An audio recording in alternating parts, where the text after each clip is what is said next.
Thanks for the introduction. I'm really looking forward to today's conversation. My name is Donna Trowbridge and I'm currently Head of Procurement at DBS. I personally am very passionate about sustainability and also leveraging the great opportunities we have working with social enterprises.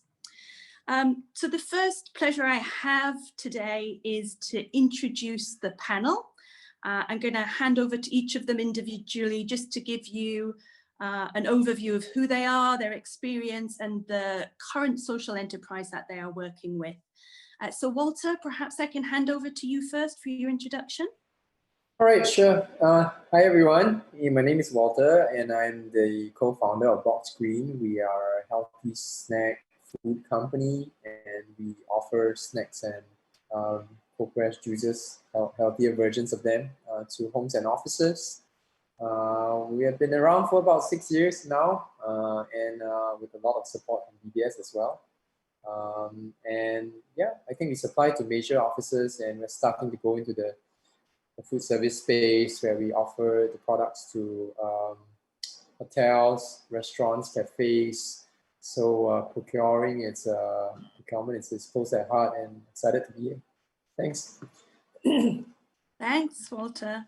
Bjorn, I hand over to you for your introduction. Hi everyone, my name is Bjorn Lowe. I'm co-founder of Edible Garden City. We are a social enterprise based in the urban farming space. Been around for 8 years, and we were still here, so that's good. We mainly try and activate underutilized spaces into food growing spaces. We try and use urban farming to impact community, impact social, and also impact on the environment as well.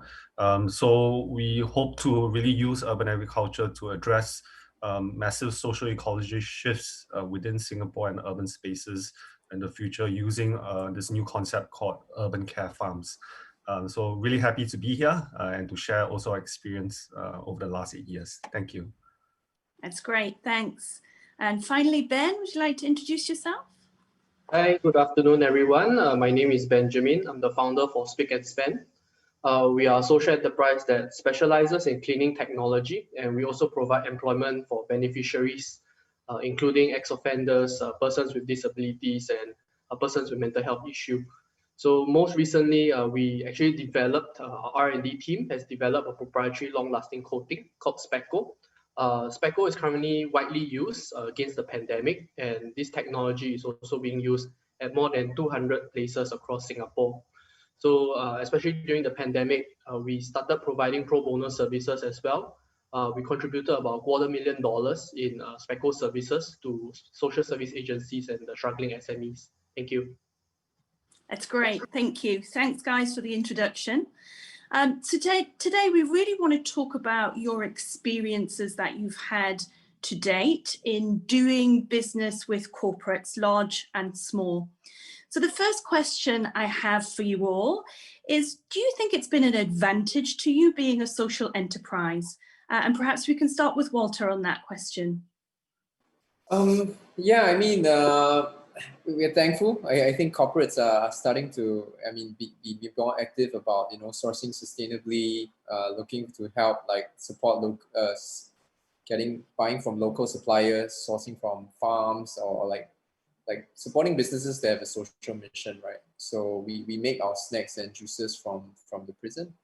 We support ex-offenders, we train them, and I think this is being communicated, and it's more receptive by customers nowadays. So yeah, it's definitely helped us. I think MNCs, even we work with hotels and huge companies like Unilever, and they look at what we're doing on the social front, and nowadays the check boxes probably would have a social impact section, and how much are you contributing to the environment? Do you have any social angle to your business? So doing good has helped us in a lot of ways. We have won contracts or deals just on the basis that we're doing good, and we continue to do that because that's the DNA of the company, and that's helped us to where we are right now. Yeah, that's great. I think definitely more and more large corporates are looking to fulfill that social aspect in their supply chain. So I imagine over time it's become easier for you to do business with these guys. Certainly at DBS, you know, we're here to do good, and utilizing social enterprises and being sustainable in our supply chain is incredibly important, not just to my personal beliefs, but to the beliefs of the organization as well. So that's great. So Ben, would you like to comment on that question? Definitely. So I think the main advantage of us being a social enterprise while working with large corporates is that the working partners that we have know exactly where our heart lies and what our intentions are.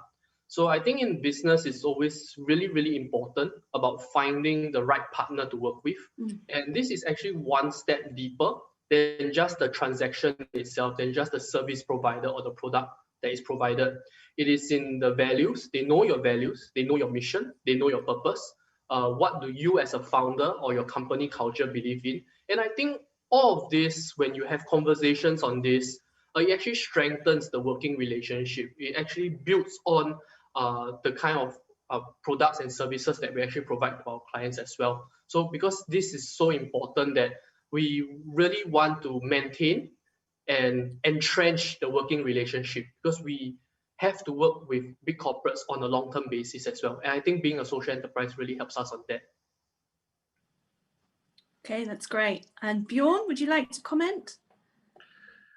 Yes, thank you for that question. I guess it's been, you know, about 8-9 years that we've been in the social enterprise space. I think in the early years, I remember there was a lot of misunderstanding of a social enterprise being more like a charity. And I think now there's a lot more kind of common ground and understanding that we are still an enterprise with a social impact agenda. I think it has helped a lot of times to start the conversation, but in the end, you know, we still need to deliver top-class products and services to our customers and our clients, and the social aspect comes as a added bonus. So we try and be to provide professional service as best as we can and keep ourselves competitive. But definitely it has helped open up doors and start conversations, definitely. Okay, that's great. I'm sure it's not been a straightforward or easy journey for any of you. So would you like to share with the audience, and Bjorn, maybe we'll start with you. Would you like to share some frustrations or some obstacles that you've had to overcome whilst you've been working with corporate organizations? Yeah, I guess one of the challenges that we face in the early days was the ability to address a lot of the more administrative side of working with a corporate. So whether it's the very, very thick pile of legal documents that we have to go through, which we, you know, we get lost halfway through.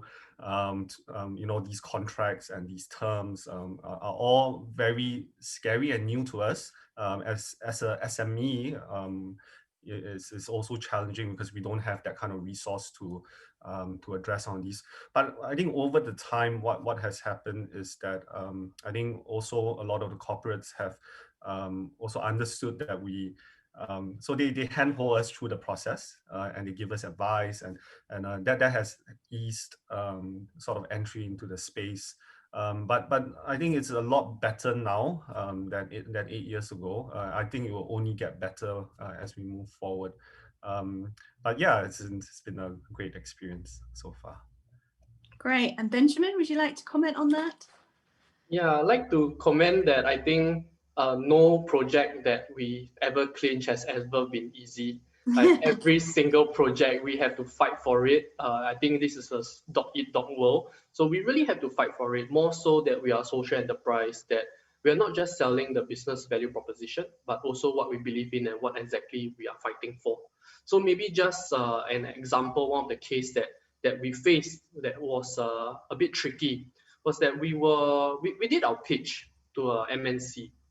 So we shared with them that 80% of our workforce comes from marginalized backgrounds. This is what we believe in. We believe in upskilling our workers, the full song and dance. So the management was really very supportive when we sat down to actually sign the papers. And when operations came in, the implementation portion, the middle managers actually gave me a call and said that, okay, we understand the workers that you are actually hiring. We understand that, there can be some challenges when dealing with them. So can we have the normal workers instead?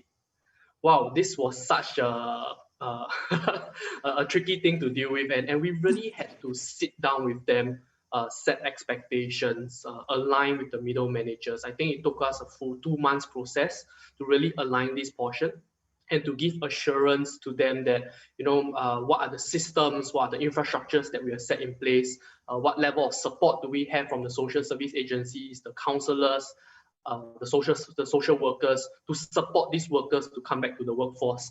In the end, all is good, but that 2 months was really, really very stressful. Yeah, I'm sure. And Walter, would you like to comment on that question? Yeah, I mean, for a small startup, an SME, I think going through the requirements for like the checklist for like a procurement checklist from big MNCs is always an administrative nightmare. And just like how Ben mentioned, you got to walk the talk, right? At the end of the day, after finishing all these paperwork, and then you want to change people and getting clearance, even, that was some of the challenges that we face in hiring these people with different backgrounds. We don't discriminate them, but unfortunately, when you put them through the work or the services, you got to get clearance as well, and it can pose a challenge where some are highly sensitive areas, and they don't pass the clearance. At the end of the day, the business becomes affected. So administratively, it can be challenging to clear all the hurdles. At the same time, deploying the people to do the actual job and getting them to clear the security clearance, it's challenging. Okay, thanks. So maybe I'll take this opportunity just to talk a little about DBS and how we have tried to facilitate that process. We recognise very much the value that we can get from social enterprises. And we also appreciate that sometimes dealing with corporate procurement functions can be quite scary. We have no idea of what the process entails or how to get through it. And sometimes you just don't understand maybe the questions or the legal documents, as Bjorn commented on before. So at DBS, what we've tried to do is very much around education. So we've run a number of workshops with many social enterprises, many of which we partner through the DBS Foundation, just to explain what the process is and what we're looking for and the areas to focus on. And I think it's really important for corporate procurement departments to understand that when you're working in a social enterprise, you don't have a bid manager that responds to all of the tenders. You don't have probably a legal person that's able to comment on the contracts, unlike larger corporates that we do business with. So, more often than not, it's 1 or 2 or 3 people trying to do everything in negotiating the deal and the terms and conditions and delivering the services. So just a little bit of understanding, I think, from that perspective goes a long way. We have tried to simplify our procurement process as much as possible, not just for social enterprises, but really across the board. But then it comes down to the specifications that we put out. And often we'll put out specifications that perhaps will preclude a social enterprise from supporting us. I think scale is a good example. So if we put out an RFP at the scale of the services that DBS require, then perhaps a single social enterprise is not able to support that. So the way we've gone about really engaging with social enterprises and giving them the opportunity is perhaps just carving out a small portion of the business that they are able to deliver effectively, and really show, what it is that they can do from a service or a product perspective. So we found that's really helped. And we're getting more responses now from social enterprises. So initially we'd put out RFPs, we'd give them to all of these social enterprises, but nobody would respond because they just couldn't deal with the scale or scope of what we were asking for. So I think thinking about those things as you're sending out RFPs is very important. And I guess the other aspect of this is that sometimes internally, our procurement guys or people who are buying goods and services don't appreciate what SEs are out there. So we've run with our partners in the DBS Foundation a kind of showcase of all of the social enterprises that DBS as a corporate is engaging with, and highlighting all the products and services that they can deliver. So people in my team are more knowledgeable about the expertise that are out there, and then can obviously give the social enterprises at least the opportunity to respond to RFPs. And then I think the last point, when it comes to scoring, for sure, you have to be able to deliver the goods or services on time with exceptional quality and at a good price bracket. That's the foundation of any procurement. Being a social enterprise and being able to demonstrate, like someone put it, where your heart is, and the fact that you want to do good kind of bumps you up on the scale a little bit, definitely, when it comes to being awarded business. But I also think it's the cultural fit. And I see more and more organizations moving towards being an organization with purpose, as indeed DBS has always been. But as organizations think more about their purpose and their impact, I think social enterprises can play an even bigger role in the provision of goods and services to corporate supply chains. So perhaps that's just my little view on what it's like being a big corporate, working with all sorts of organizations across the supply chain. So another question to the panel. Benjamin, maybe we'll start with you this time. What do you think corporates could do better to be able to leverage value from you as a social enterprise? I think currently the conversations are shifting more positively towards social enterprises. We have progressive stakeholders like DBS pushing hard on supporting social enterprises. And I think RAISE is also doing a good job in raising the profiles and overall building the reputation of social enterprises. There will be more attention on ESG, sustainable investing in the coming years. And I think SEs will ride that wave to scale. So I hope that in this transition phase, I do hope that we see a bigger mindset shift, taking away assumptions that SEs are non-scalable, small, non-profitable, and we all only have bleeding hearts and don't know how to run businesses. So I think I would urge the corporates to open your hearts, open your minds when the SE comes to pitch to you. Focus on our value propositions, focus on what we can actually bring to the table, focus on how we can be integrated into your business. This is what I really hope to see. Okay, that's great. And Bjorn, can you tell me what you think corporates could do better to leverage the value that you can bring?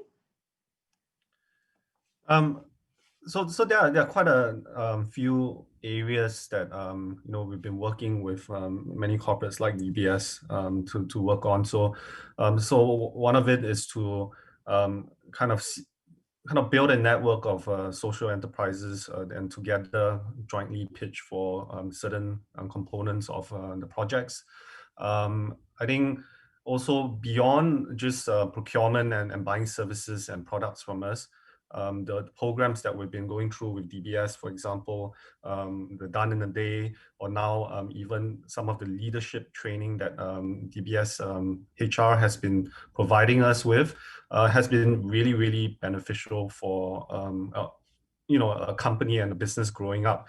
So my advice, or at least what I hope to see in the future, is that corporates can also help us using their capacity and capabilities to help us scale up. And this does not necessarily mean projects and monetary type of projects. It can come in other forms of support. So like what Benjamin said, open your mind and embrace us, and then you can figure out a long-term partnership from there. Sure, that's great. I think there's a lot of value in mentorship sometimes, and maybe just working with you to develop your skills. Okay. So Walter, would you like to have a go at that question? So what do you think corporates could do better to help you? I think it's really to see it as a win-win situation. I think we've worked with like big corporates as well, like DBS, one of them. We have hired Unilever, and again, most of these corporates will have their own sustainability mission and actions they want to work towards. And I think it's win-win, because working with social enterprises actually helps to value add in their mission, in their brand story. By putting our products in a hotel room, for example, in a mini bar, it shows the customers, it shows their customers, their hotel guests, that they are serious about the mission and they're supporting these customers. Like if you go to a kitchen or a restaurant, you're taking farm or like food from the farm and it's straight from the local source. I think that says a lot. So I think for corporates, it's really look at it from a win-win thing, because everyone wins when we are driving to the same mission and vision, right? Yeah, absolutely. So perhaps now I'm just going to switch to see if we have any questions from the audience. Okay. So we have a question: how can we as individuals influence our procurement to tweak their metrics to start considering SEs? Maybe I'll take a go at this question first. So I think, like I said before, there's always a foundation to procurement, and that is a good quality product and service on time at a good price point. More and more procurement, or actually more and more organizations want to be organizations with purpose, and that filters down into the supply chain. And the supply chain need to be more purposeful and more sustainable in their choices. So more and more sustainability has become a key factor in deciding any award of business. At DBS, for example, a minimum percentage of the scoring of any RFP is attributed to sustainability and working with social enterprises. So that's the approach that we have taken. I know other organizations have, in some of the locations, have quotas. So, they'll say that a certain amount of their business needs to be given to a social enterprise. So that's kind of the way that they have been approaching it as well. And maybe I'll open that up to the panel. Does anybody else have any view on how we could influence our procurement departments to start looking at social enterprises? I can try to answer this as well. We sell snacks to offices, right? I think when people started buying it on an individual basis, at least for my business, and you see the snacks being in the office and they start sharing it, that's actually where the office manager will take a look at it and like, hey, what's this? So I think as an individual, if you can support the product or the service on an individual level, that's great, because it's showing that you are willing to pay for that service. And if it's a great service, everyone will benefit from it and everyone will know, right? And then actually the company will happy to reach out. You can reach out to the company as well, and they're happy to reach out to the business. So in fact, for us, we look at the database, right? We look at, oh, okay, X company has so many people subscribing to the snacks, then maybe their office needs something, right? So we reach out as well. So yeah, I think as an individual, if you can help and support, that's one way to bring to the attention to procurement to start considering them. Sure, thanks for that.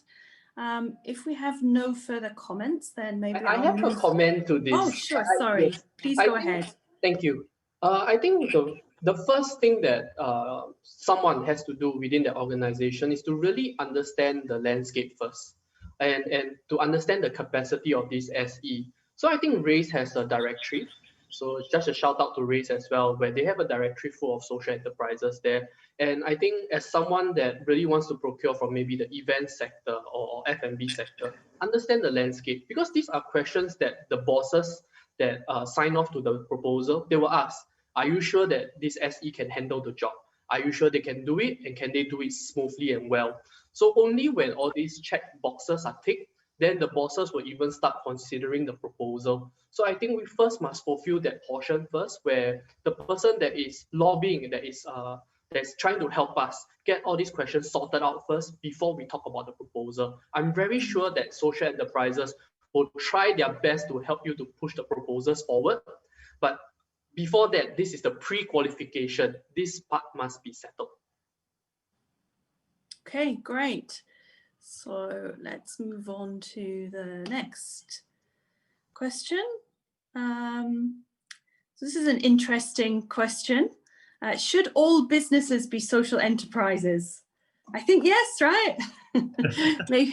maybe I can open that to Bjorn. Would you like to comment on that statement? Yes, I think that is a great comment, and I think that is something that all businesses should aspire towards. I think our own experiences with our business partners, at least Aspire Spic Group, that came in to invest a couple of years back. And we were kind of in the process of hiring beneficiaries, and we got them into the act as well. And some of their brands now, like Tiong Bahru Bakery, is also starting on that social employment model. So I think the role that social enterprises and entrepreneurs play is to maybe encourage other businesses to go social as well, in parts that they can, right, at this point of time. So that is a definite yes. Okay, great. So this is an interesting question. With a finite budget, how does the procurement team evaluate or justify paying more to an SE rather than a non-SE? Well, that's a really interesting question, because it automatically assumes that the social enterprise is going to be more expensive. And I can honestly tell you from my experience, that's not always the case. Yeah? When we evaluate any RFP or provision of information for goods and services, we take a very balanced approach, and cost is only one aspect that we will look at. You know, as I've said, we already include sustainability into our evaluation criteria, as well as cost, quality, delivery. But it's really interesting to me that whoever asked the question has that assumption that if you're a social enterprise, you're going to be more expensive. So Bjorn, would you like to comment on that assumption? Yes, I guess that has always been kind of the optics in the space, but just from our experience, because we're dealing with a lot of restaurants, and and restaurants have cutthroat margins, right? You cannot be any more expensive than the imports, or at least that there's a percentage point that we can. And in the end, it all balances out. So we need to be also price competitive, and also deliver quality and consistency to clients and customers. Certain things we do charge a lot more, but certain things we are price competitive. So it really depends on what service and where we are serving them. Yeah. Sure, I think it always has to be a very balanced view. So Walter, would you like to comment on that, the assumption that social enterprises are always going to be more expensive? Yeah, I guess it's always, it's about really defining what's the value, you know, and what you're supporting. You know, it's not just the race to the bottom, and it's about price. You know, you have the dollar value shop, you have the other kind of shops that you are purchasing the same things from. So I always feel like it's always understanding the value and who you're supporting, and where does that dollar go into. If it's about empowering someone, or it goes a longer way, and you make that decision whether, you know, you want to support that cause, right? And so I would say price is one consideration, but always bear in mind the value and where does it bring that business, or that how far does that dollar go, and that's the real impact that we're talking about, right? It's not just I get it for 5 cents and I help the company, but is that it? Yeah. So that's just a thought. Yeah, absolutely. Ben, would you like to add anything to that question before I move on? Of course, I think when we do B2B businesses, we definitely have the optics that we have to help our clients stretch the dollar. We have to be price competitive. We do understand the basics of economics because we have to run a business as well. And I think one of the most important things is to be able to have products that have a good range of different type of clients. So for example, if you're only selling Wagyu beef, your raw ingredients are only Wagyu beef, definitely everything will be pricier. But if the market demands for minced beef or hamburger patties, social enterprises have to adapt. Social enterprises have to adapt to be able to provide at that price point as well, in order to maintain our competitiveness, in order to scale as well. I think one good example would be us. We have priced ourselves on the mid to mid-high level for a long period of time because we sell quality products. Our cost of raw ingredients are higher, and we listen to our clients as well. So we focus a lot on R&D. We pumped in tons, hundreds of thousands of dollars back into our R&D to be able to hit economies of scale, to be able to provide goods at a more affordable level. So I think right now, Speco is being pushed out into the market, especially for 2021, at a much more affordable rate. We want to make sure that the mass market is able to afford this as a public good as well, because I think this is what we believe in. Speco is a tech for good. We have to make sure that the mass market is able to access to it and is able to afford it. Absolutely. Very good point. So another question from the audience, I like this one. Can the social enterprises share their experience, challenges and tips on pitching to corporates? So Benjamin, why don't we start with you on that one? What tips would you give? Sure. I think the example that I wanted to share here is that I've been looking into the panelists as well. And I think in this panel, Spic and Span, we are the youngest brother. So I think we started off a bit later. And I want to use our bigger brothers of Boxgreen and Edible Gardens as examples instead. I think Boxgreen and Edible Garden City are examples of companies that have gone B2B. They have done really well. They are scalable and they are highly investable. Both of them have this one thing in common. I realized that they have proper systems in place. They are very refined in their process and they are very professional. And this is exactly what is needed when we go pitching for B2B. What is our value proposition? Can you be trusted in handling the big money? So I think the advice here is that you have to figure a way out to be able to provide your clients with that level of confidence in order to do well in the B2B space. Great. If you're the younger brother, then that makes me the old auntie. I'm not sure I like that very much. we are all colleagues in the same family of doing good. And I think Ben is being very kind with what he's saying. because on the sheen of this that we are very structured. Actually, it's a firefight every day lah. You just don't see that. I think it's a lot on kind of standing steadfast to your values and not swaying away from that. And I think people over time will be kind of convinced that you're still here, you're still doing it, you're still pushing, and you're trying to grow, and people will come in to support, because they're going to use those services anyways. And you give them a better value as well, and they'll take it. So it's just really sticking to your values, but of course. make sure that it's a viable and sustainable business as well. And because if you're not sustainable in your business, you can't feed yourself and you can't continue to do the good work. So always start with that, definitely. Sure. Walter, would you like to comment on that when you're pitching to corporates? Thanks, Ben. You've been far too kind. I think showing up is the first step. You can see Ben is dressed as well. I think if you are pitching to corporates, especially MNCs, you gotta show up and play the part, right? I mean, if you're dealing with a big business, then obviously you gotta show up, have your materials ready. I mean, if you're a new kid on the block, you definitely need to gain that trust. So it can be frightening at first, but I think there are a few things you can help, right? It's just showing up, making connections, being at some of the events that they are hosting, just to show that you're here to make a difference.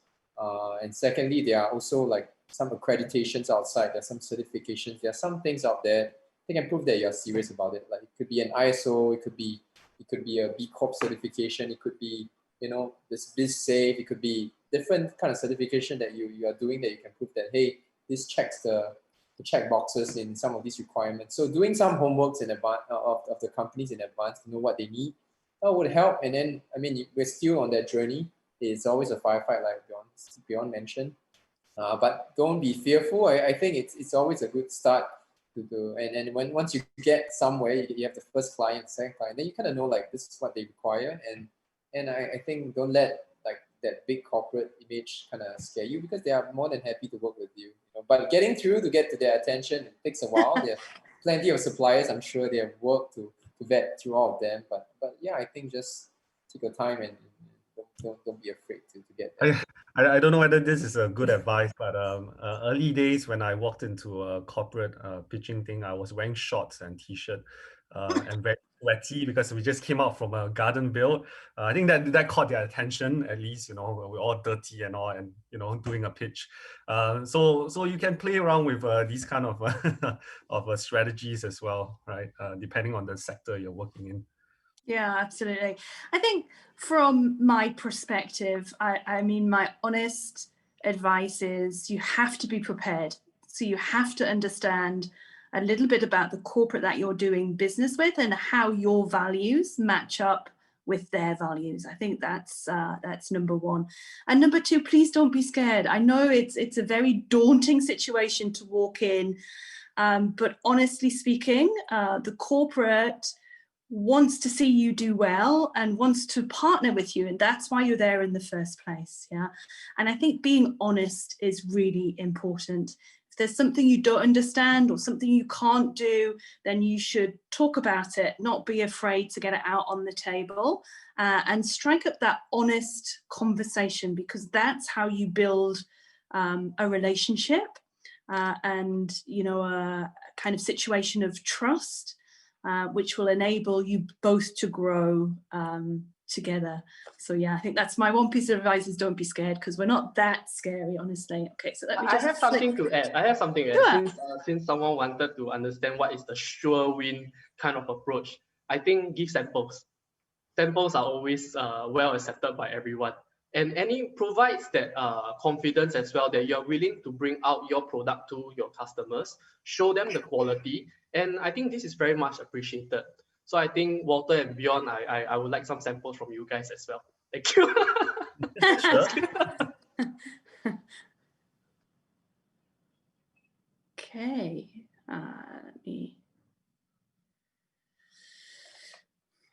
Okay, let me see. There was a question about government procurement I think is quite interesting.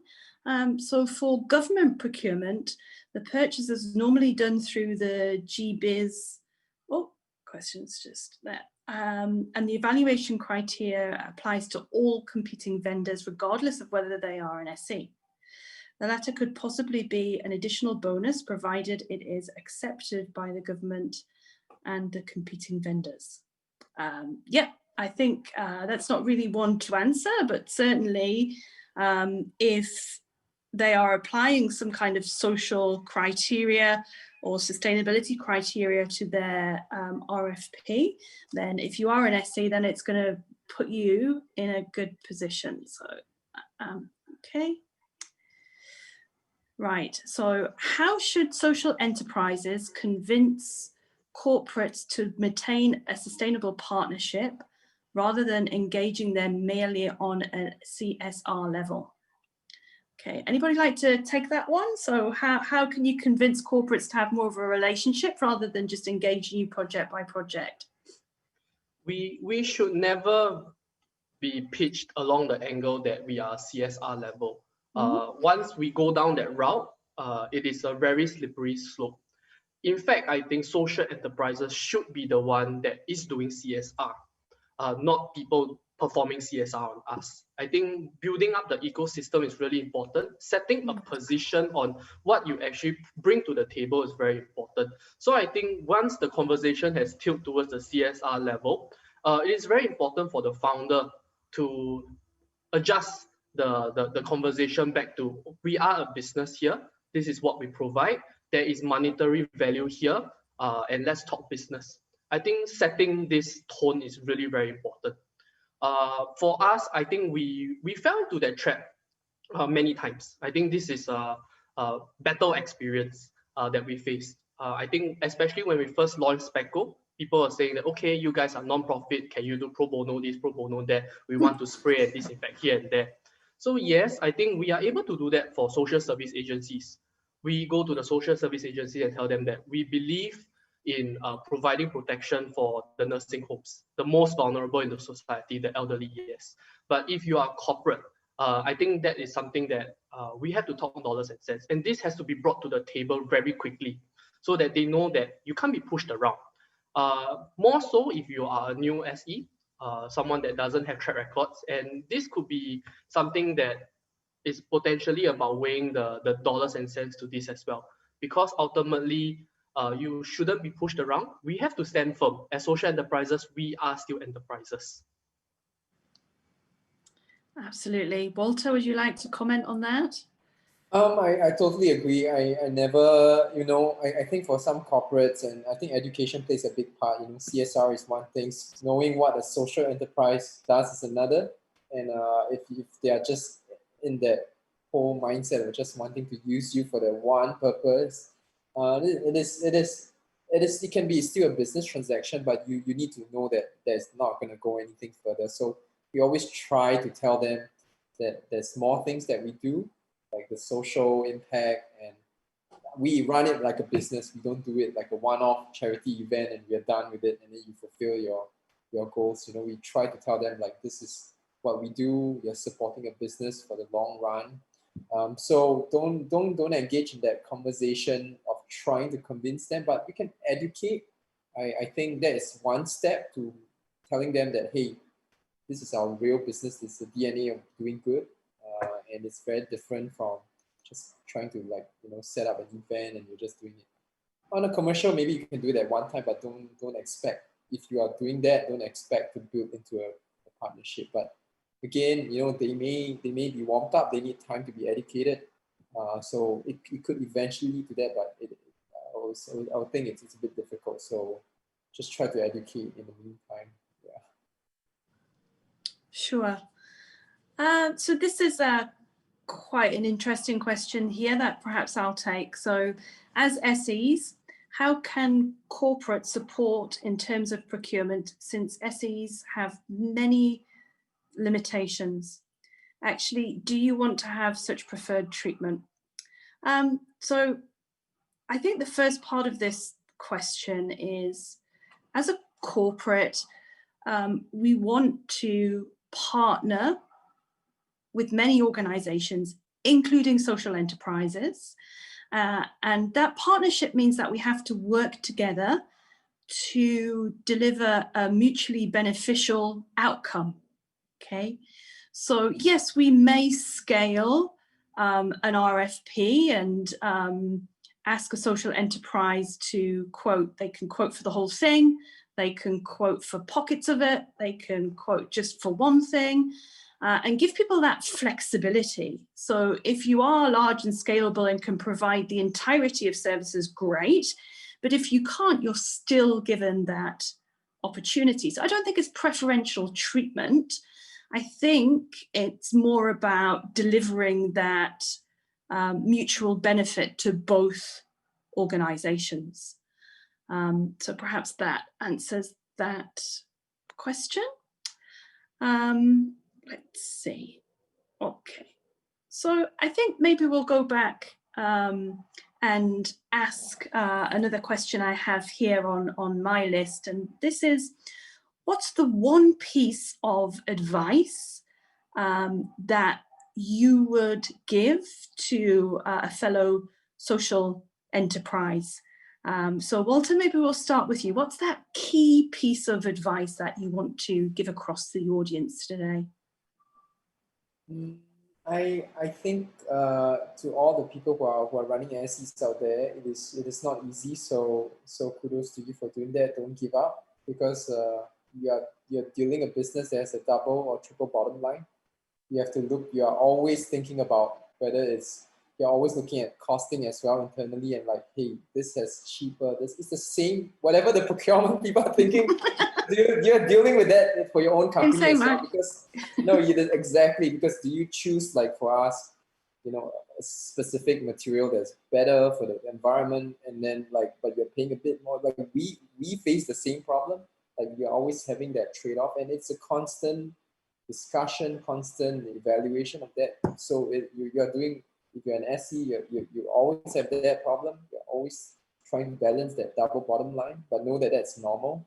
And at the end of the day, if you're moving towards that direction, you cannot eliminate plastics immediately, but you're making a conscious effort to change that, for example.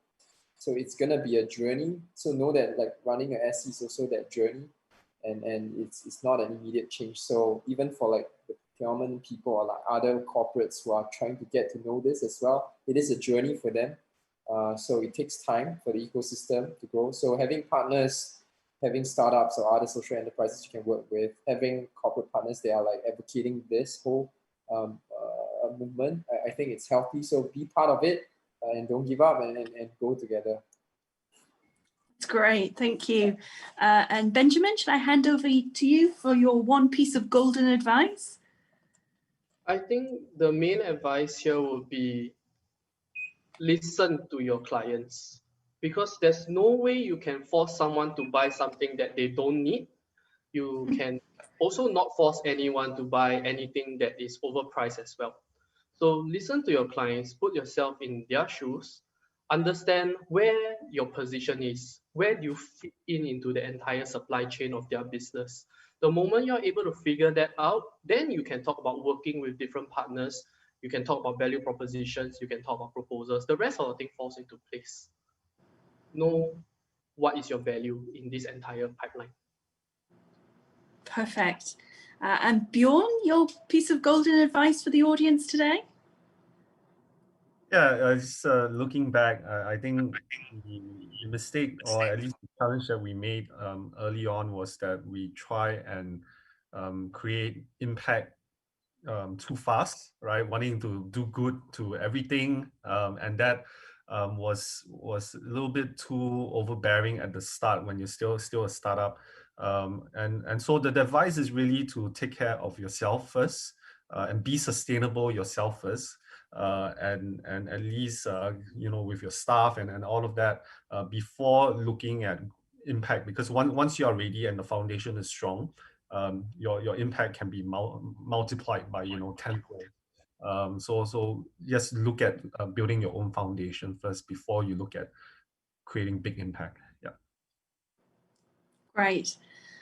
So I think my piece of advice, I've spoken about it during the panel discussion, and I think I agree with all of the panelists. Where you have to be true to yourself. You have your objectives and your purpose, and you need to be true to that.